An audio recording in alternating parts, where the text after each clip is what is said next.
looking at some of the other uh, offenses here that have been struggling recently. Not a big surprise to see the Athletics in August hitting 211 as a team. Uh, Zach Geloff has been awesome in the short time that we've seen him in the majors so far. He's kind of the exception for that lineup. The Giants are hitting 212 so far this month. They've struggled for a while offensively. So if you want to take a stream against the Giants, I could totally understand that at this point. The Angels have struggled offensively so far this month. I think they're better than their numbers have been recently. Sure. But, if you want to take a shot on a team like that, the Guardians are, just lacking, not a shock, lacking power. So I tweeted something out earlier today. So far in August, Matt Olson leads the majors with 7 home runs. Nick Castellanos has 6. The entire Guardians team has 5 home runs so far. It's rough. Kind of sad. Yeah. It is rough. We mentioned obviously them getting Ramon Laureano and Cole Calhoun.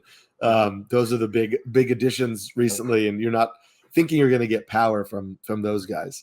I also you mentioned a few of these teams, they cross over. I like looking at strikeout rate for offenses to see what teams to attack too, because obviously, you have bad offenses that don't score a lot of runs. And as has been true of the Nationals for much of the year, you can not score a lot of runs, but if you don't strike out, it can limit the fantasy value of a pitcher. Yep. If the pitcher's going to go 5-6 innings, allow 2 runs, strike out 2, strike out 3, you're not mad at that outing, but it's not necessarily something that you really want to attack on the wire.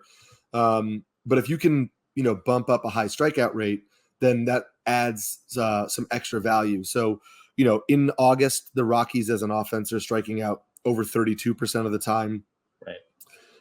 The Reds, I think everybody is really, really into the Reds because we like their young players. They're striking out over 28% of the time in August. They're hitting 238 in August. I wouldn't really play pitchers against them at Great American Ballpark, which is this entire week. But, next week they go on the road again, and, they can be a vulnerable offense on the road.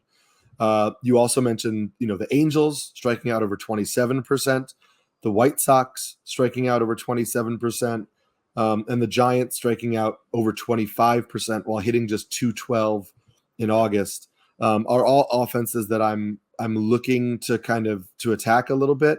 Aaron Savali gets the Giants this week. He's a guy who's not overly rostered in a lot of leagues. So I think that could be interesting. But then the Giants face a lot of guys that are in play in basically every league. Unfortunately, if you're trying to attack the White Sox, they only play 5 games. 3 of them are in Coors. Right. So, I don't really know if you're throwing Peter Lambert or Chris Flexen in Coors because they're playing the White Sox. No. So I think the White Sox is a team to look at for next week, most likely. What do you think of Zach Littell, who's been pretty good since moving, Rays working their magic? Gets the Giants on Tuesday.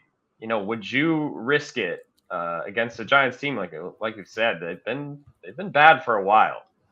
Right, a Giants team that he pitched for last year too, as a reliever. Yeah.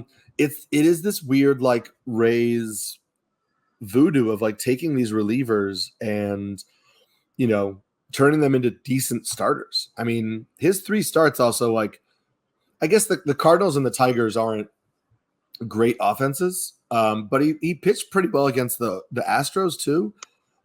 So yeah, I would take a shot. I think you could get 6 innings, 2 runs, 5 strikeouts, something similar to that kind of line, which I think is usable for sure. I just think it's funny that he's doing so well. Ryan Brazier's doing well. The Red Sox just released a bunch of relievers in the middle of the year, and other teams were like, okay, we'll take them and we'll make them very good. Red Sox could use a guy like that. Yeah, sure. Matthew Liberatore had a great start against the Rays last week. He gets the A's on Wednesday. Is that kind of an automatic, or you still want to see more? I was so in on him early in the year because he had that velo boost in the minors and everything was playing up, and then the velocity just left. I think if you're in deep leagues, like I could see taking the shot, but yeah, I honestly don't love it. Like Oakland, has a 211 batting average in August. They're only striking out 23% of the time. So they're literally dead middle of the league in strikeout rate. So, you're not going to get, if you follow that, maybe you don't get a high strikeout number from Liberatore. You get, solid like 1-run outing, which is fine. He doesn't excite me, but if it's a 15 team league, I could see it.